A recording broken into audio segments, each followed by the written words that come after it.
Assalamualaikum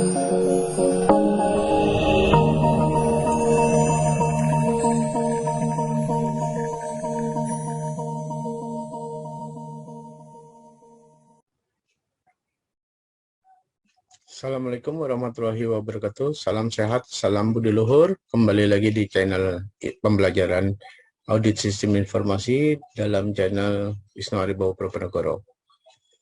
Kali ini dalam pertemuan ketiga kita akan membahas tentang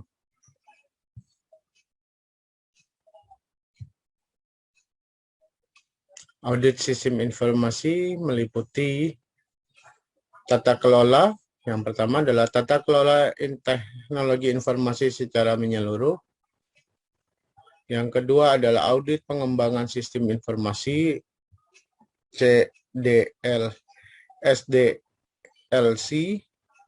SDLC atau jenis aplikasi tertentu.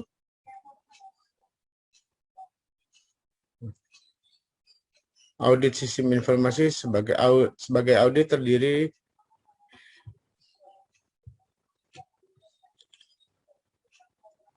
sebagai audit tersendiri perlu dilakukan untuk memeriksa tingkat kematangan atau kesiapan suatu organisasi dalam melakukan pengelolaan tata kelola teknologi informasi. Level of maturity dapat dilihat dari awareness dari para stakeholder. Artinya, karenanya sebuah penerapan IT harus melalui tahapan perencanaan yang baik. Audit sistem informasi dilakukan untuk dapat menilai: 1. Apakah sistem komputerisasi atau suatu organisasi atau perusahaan dapat mendukung pengamanan aset? Yang kedua, apakah sistem Yang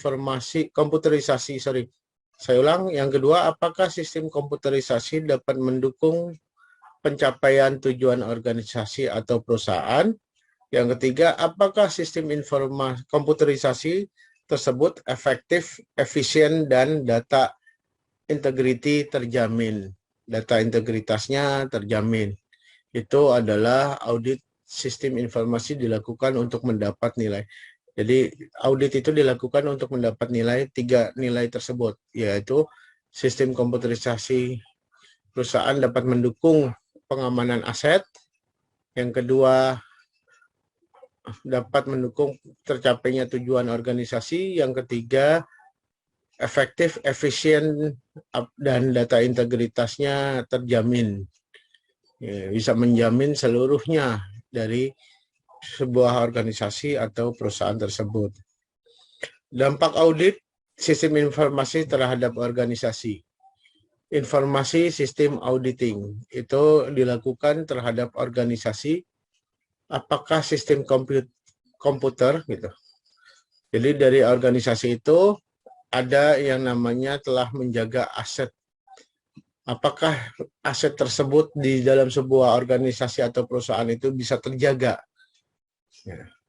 Terus yang kedua, memelihara integritas. Apakah data yang ada sudah dapat dipelihara integritasnya, kebenarannya, keabsahannya, dan keamanannya.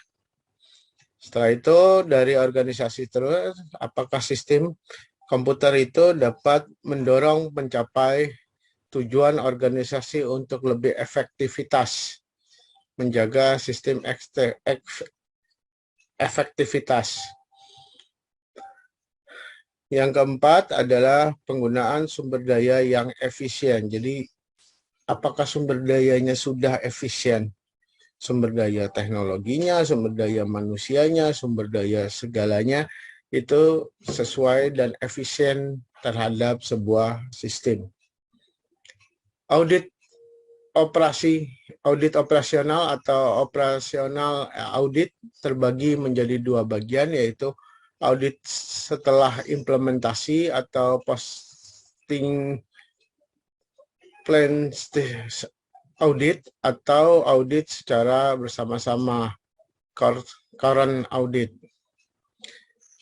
Sistem audit SI dapat digolongkan dalam tipe-tipe atau jenis-jenis audit. Yang pertama adalah audit laporan keuangan atau financial statement audit, audit operasional atau operational audit, audit umum atau general audit. Auditor mengevaluasi kinerja unit, fungsi atau fungsional atau fungsi sistem informasi atau implementasi komputer, apakah telah dikelola dengan baik. Itu adalah tugas dari seorang auditor untuk di dalam audit sistem informasi.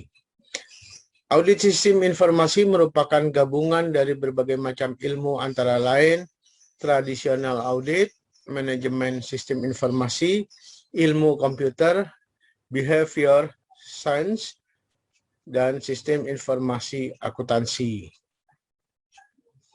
Jika digambarkan sebagai berikut, landasan audit sistem informasi adalah audit sistem informasi, ada di situ ada sistem informasi akuntansi, sistem informasi tradisional auditing, ada computer science, behavior science, dan informasi sistem manajemen. Itu semuanya bergabung di dalam audit sistem informasi. Pada dasarnya audit sistem informasi dapat dibedakan menjadi dua kategori kontrol, yaitu pengendalian aplikasi atau aplikasi kontrol dan pengendalian unit atau general control.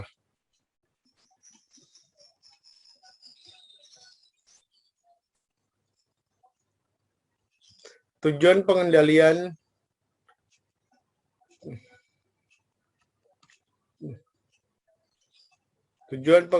aplikasi dimaksud untuk memastikan bahwa data diinput secara benar ke dalam sistem aplikasi, diproses secara benar terhadap pengendalian yang membatasi atau atas output yang dihasilkan. Jadi dia akan membatasi bagaimana prosesnya, apakah sudah benar memasukkannya, sudah benar pengendaliannya, dan outputnya sudah benar digunakan untuk bagian-bagian tertentu.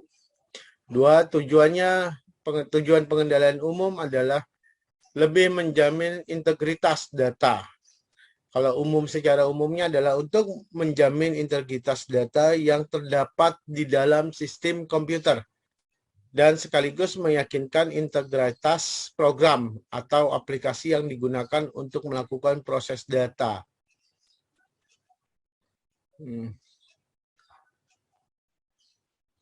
Tujuan audit sistem informasi.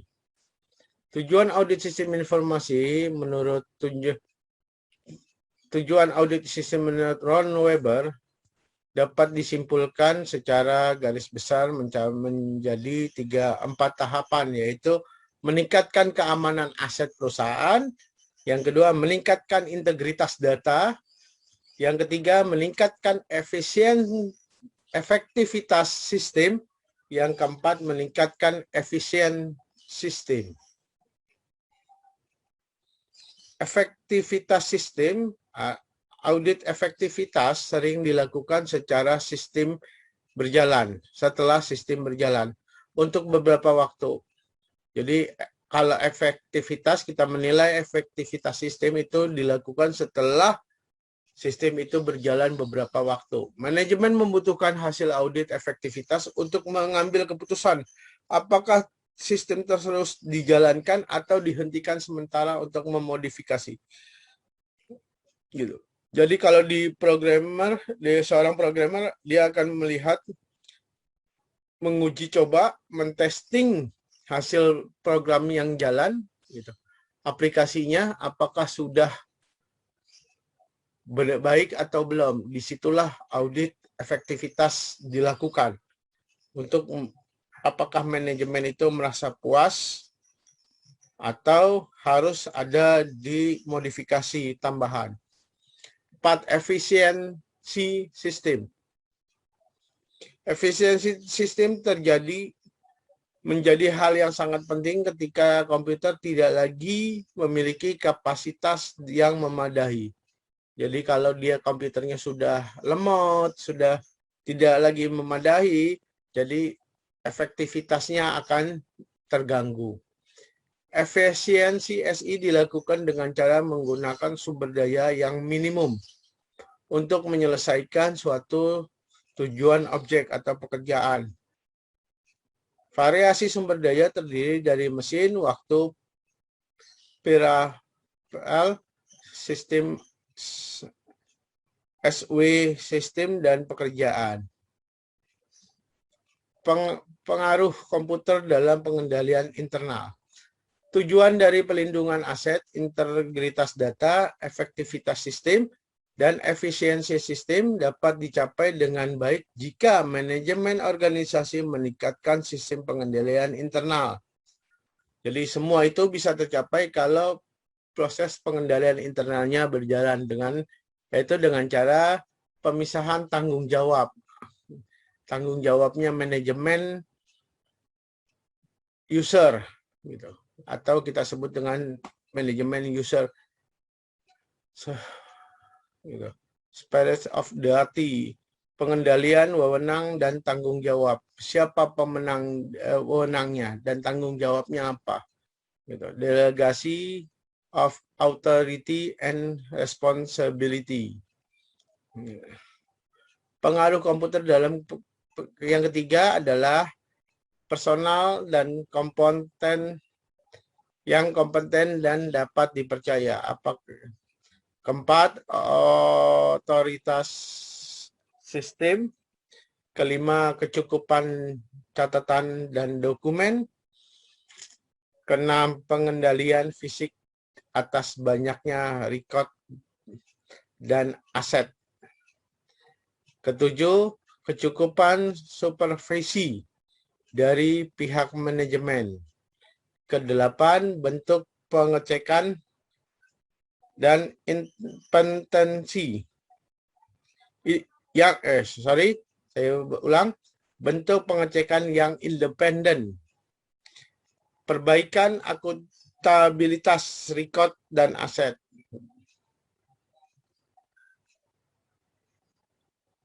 Menurut Anda, perlukah adanya kontrol audit serta faktor-faktor apa saja yang mendorong pentingnya kontrol audit sistem informasi? Perlu, gitu. Weber menggambarkan the next for control and audit of computer, yaitu faktor yang mempengaruhi sebuah organisasi terhadap kendali dan audit komputer dapat dalam model sebagai berikut. Modelnya seperti ini. Yang pertama adalah organisasi cost and data loss. Jadi dia harus mengorganisasi dulu berapa cost dan data untuk data yang hilang dari sebuah organisasi. Terus yang kedua, cost of incurrent decision making.